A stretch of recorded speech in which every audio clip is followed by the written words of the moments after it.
Olá, vou provar que o limite de 1 sobre n é igual a zero, quando n vai para o infinito, tá?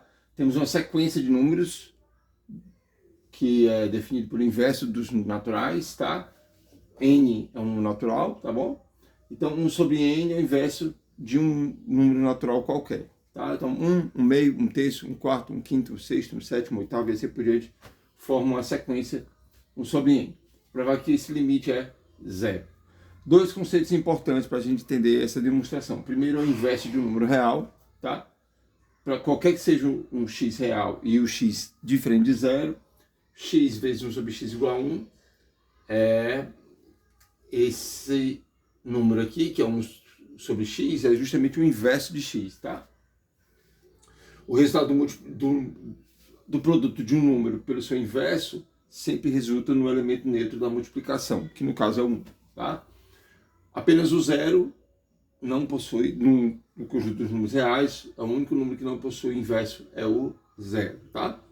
O outro conceito importante é sabermos que o conjunto n é ilimitado, tá? Bom, como é que a gente prova que ele é ilimitado? Ilimitado significa que ele não tem cota superior, né? Ele não tem supremo. Tem uma aula nesse canal, acessem, tá? Onde eu falo sobre intervalo supremo e ínfimo de um conjunto, tá? Bom, o conjunto n é ilimitado. Quem é o conjunto dos números naturais? 1, 2, 3 e assim por diante, tá? Vamos supor que o n possui um supremo, tá? Vamos supor. Eu vou chamar ele de y, tá? Y é um número real qualquer que seria o supremo desse conjunto. O conjunto n, no caso. Bom, como ele é o supremo, ele é a menor das cotas superiores. Como ele é menor das cotas superiores, eu tomo um y menos 1, tá? Que obviamente é menor do que y, tá? Como o y é a menor das cotas superiores, y menos 1 não pode ser cota superior. O que significa o y menos 1 não ser cota superior de n? Significa que existe algum número natural maior do que y menos 1. Eu chamei esse cara de n maiúsculo, tá? Então n maior do que y menos 1. Ora, eu passo o menos 1 para o outro lado, então fica n mais 1 maior do que y. Ou seja, o y acaba não sendo é um absurdo isso, né? Porque o y, eu estou supondo que ele é o supremo do conjunto n, mas tem um número natural maior do que ele, tá? Então a gente observa que com isso a gente observa que o conjunto n é ilimitado, ou seja, para qualquer y real existe um número natural, óbvio que o n mais 1 é natural, né? Já que o n é natural, o n mais 1 também é, que é o sucessor dele. Então qualquer que seja o número real y, existe um número natural maior do que y. Então o conjunto n é ilimitado. Vamos para a segunda parte dessa demonstração. Bom, então temos aqui a sequência 1, 1 meio, 1 terço, 1 quarto, 1 quinto e assim por diante, tá? Qualquer que seja o A positivo, toma aqui um A positivo, tá? Por menor que seja esse A positivo, eu quero provar que existe um número natural n0, tal que se o n for maior do que n0, 1 sobre n é menor do que A.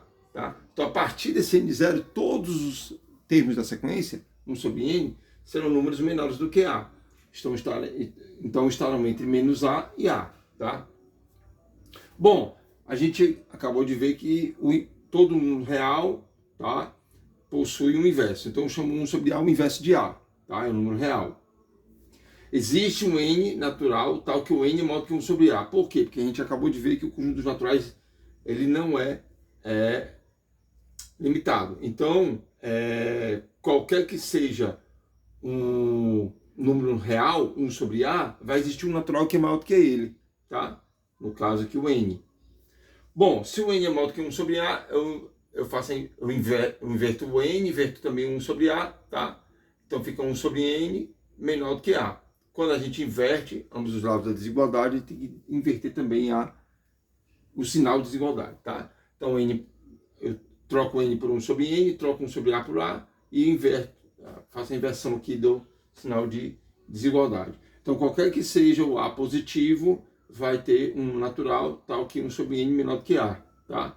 Aí, quanto menor for o A, tá?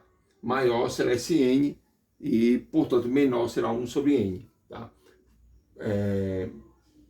E como o zero ele está no centro do intervalo entre menos A e A, então a gente observa que com isso há uma convergência os termos da sequência 1 sobre n para 0. Portanto, o limite de 1 sobre n é 0.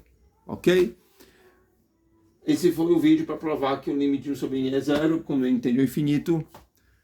Boa sorte para todos. Curtam, comentem, compartilhem, se inscrevam no canal, ativem os sininhos e boa sorte. Até mais.